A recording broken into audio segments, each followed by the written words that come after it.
Séduit par Blue Jeans, court-métrage réalisé en 1958 par Jacques Rosier, Jean-Luc Godard présente le jeune réalisateur à Georges de Beauregard, qui a produit À bout de souffle et qui est à la recherche de films sur la jeunesse.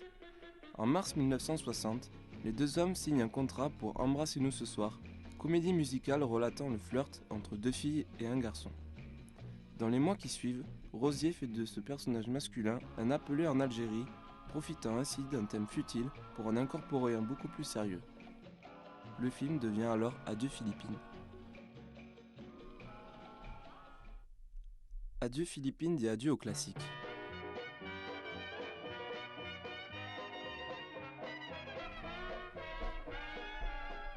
Avant de faire ses débuts au cinéma, Rosier a travaillé comme assistant au studio de la radio-télévision française à la grande époque du direct. Dans son premier long-métrage, il accorde une place très importante à la télévision en donnant à l'acteur principal Jean-Claude Hémini le rôle de machiniste. La scène d'exposition du film se déroule d'ailleurs sur le plateau et lors du vrai tournage de l'émission de télévision ZZ Memories.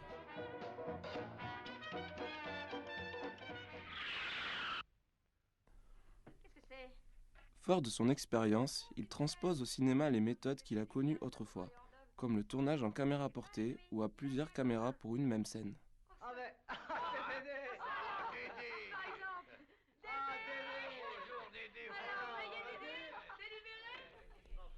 De plus, de la même façon que Jean Renoir, Rosier partage une passion de l'enregistrement-diffusion en direct. Dans le film, le tournage de Montserrat est un bel exemple des conditions et des contraintes de l'époque. De cette tradition du direct, Adieu Philippines conserve un sentiment d'urgence. C'est si urgent ? Mais ces habitudes ne sont pas du goût du producteur, qui juge Rosier comme ayant une technique déficiente sur le plan du tournage. Il faut dire que près de 40 000 mètres de pellicule ont été utilisés pour le compte de ce film, ce qui est bien supérieur à la normale. Et quand on improvise et qu'on n'a pas une ossature, il faut faire attention parce qu'on a tendance à déborder. Ça s'est passé. Donc, c'est vrai qu'au bout d'un moment, je dis, mais je suis en train de faire un film de 3h30. Adieu Philippines est un film marqué par la patte de son auteur, qui est un monteur exceptionnel. Le rapport entre l'image et le son est inhabituel, car ce sont les images qui sont montées en fonction de la musique, comme une référence au projet initial de comédie musicale.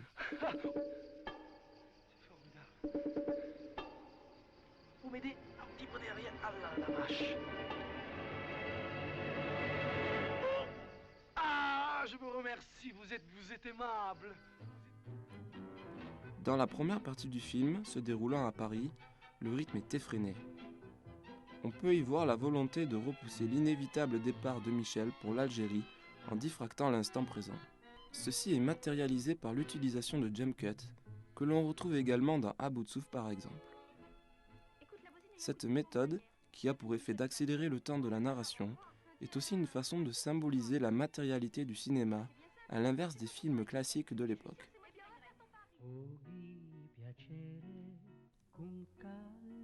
En revanche, dans la deuxième moitié du film, qui se passe en Corse, Rosier a choisi de ralentir le temps de l'action en étirant certaines scènes. Préférer le temps faible au temps fort est une belle manière d'insérer l'élément du récit le plus important. Celui-ci intervient dans l'une des dernières séquences, lorsque Michel reçoit sa lettre. En ralentissant la précipitation ambiante jusqu'ici, Rosier crée un effet de surprise qui est donc beaucoup plus fort chez le spectateur. Faut que j'ai ça dans 4 jours. Dans 4 jours ? Ouais. Faut que je prenne mon bateau ce soir ou demain ou plus tard.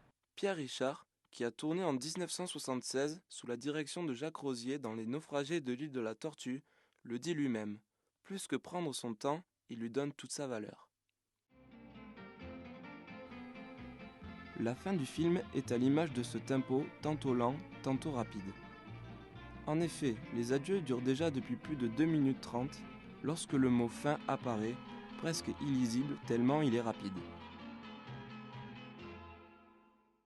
Cette singularité, Rosier l'a gardée tout au long de sa carrière. Aussi bien dans Du côté de Rouette en 1969 que dans Main Océan en 1985, on retrouve toujours ces désirs de décors extérieurs, d'acteurs amateurs et de cette notion de temps si personnelle. Une fiction documentaire sur les années 60. Avec Adieu Philippines, Jacques Rosier dresse un tableau des années 60. Lui qui tire une grande partie de son inspiration du néo-réalisme, fait de son film une fiction pleinement ancrée dans la réalité, ce qui lui vaut d'ailleurs les compliments de la critique.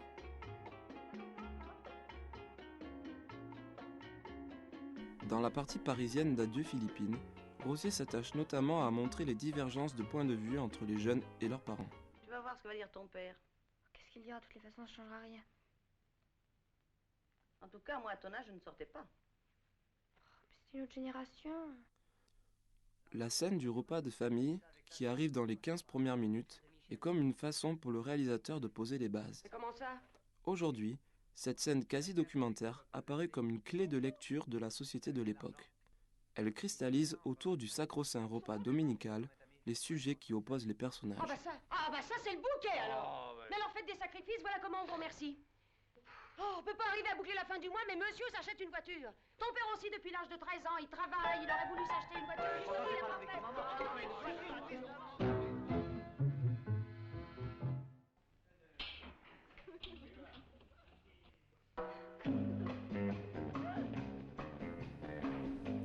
La société de consommation, symbole s'il en est des années 60 en France, est elle aussi présente dans Adieu Philippines. Du début à la fin, le film est parsemé de références à tout ce qui la compose. Bon alors, qu'est-ce que vous prenez? Qu'est-ce que vous avez? Bière, limonade, vitelle d'Alice, psy, orange, citron, jus de fruits et coca-cola. Moi, un pchit de citron. Et toi, Liliane? Je sais pas.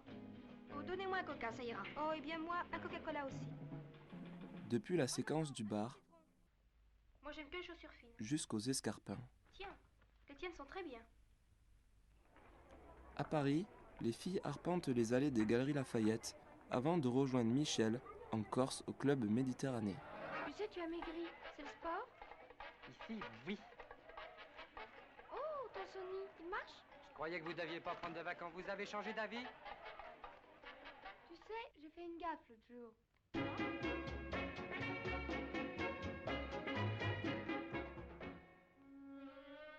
Dans la séquence de la chambre apparaissent le tourne-disque, les 33 tours, les posters, qui sont l'un des premiers symboles de la culture de masse issue de ces années 60.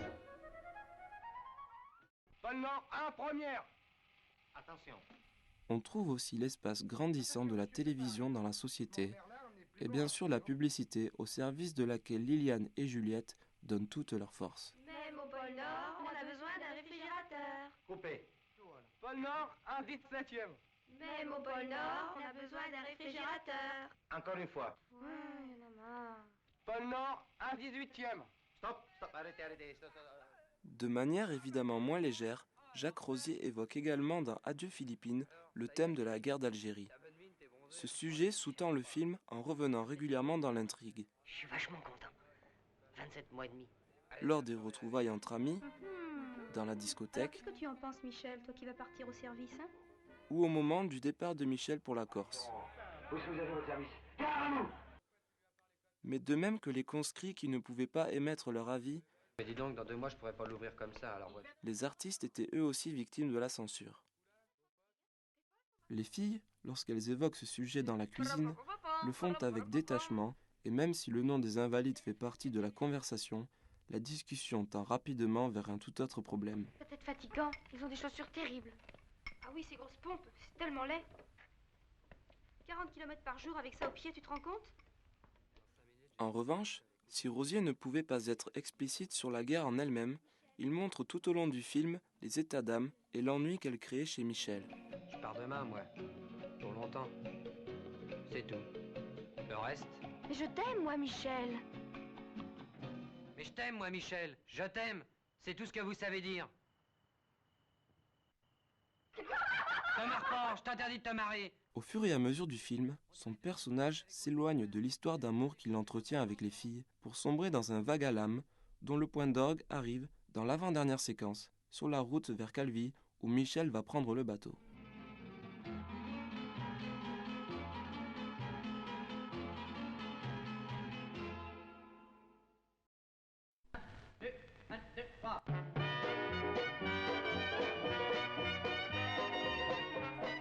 Tout au long du film, la narration est enrichie par les relations entre les trois personnages qui fluctuent au gré de leurs humeurs.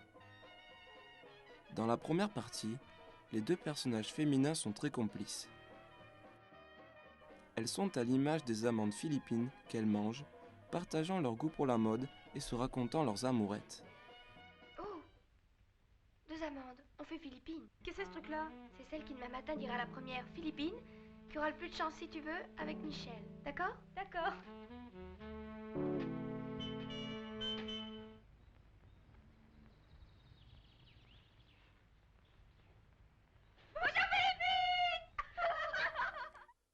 Leur jeu de séduction à deux semble être une manière d'éblouir leur proie. Mais au sein de ce duo, les rivalités ne tardent pas à s'affirmer. À ce petit jeu du plus rapide, on découvre même grâce à un flashback que nous, spectateurs, avons plusieurs longueurs de retard puisque les deux filles ont chacune déjà passé une soirée avec Michel. Oui, mais pendant que tu étais au téléphone, on avait combiné le coup.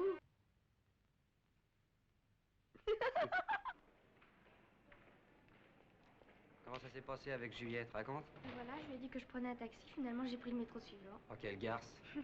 Par la suite, même si elles rejoignent toutes les deux ensemble leur ami en Corse, nos deux ennemies intimes vont chacune leur tour prendre une position de force sur la concurrente. Michel, quant à lui, est tantôt personnage numéro 1 ou numéro 3, selon comment on perçoit l'histoire, celle d'un jeune homme rencontrant 2 jeunes filles, ou celle de 2 jeunes filles rencontrant un jeune homme. Si vous pensez avoir rencontré l'âme sœur, On peut le voir comme un dragueur. Un futur conscrit qui, à l'aube de son départ pour le service militaire, joue de ses charmes auprès de la gente féminine. Cependant, Michel est aussi un personnage plus profond qu'il n'y paraît, plein d'émotions et de sentiments. Il est plongé dans une situation très complexe où s'entrechoquent à la fois l'obligation morale de choisir entre les 2 filles, son incapacité personnelle à choisir l'une plutôt que l'autre et son désir de ne pas faire de choix avant son départ pour l'Algérie. En somme, Adieu Philippines, autant que ses personnages, vogue entre la gravité et la frivolité d'une époque, à l'image de son auteur qui, non content de connaître sur le bout des doigts les codes du cinéma, profite de l'audace de la jeunesse pour s'en affranchir.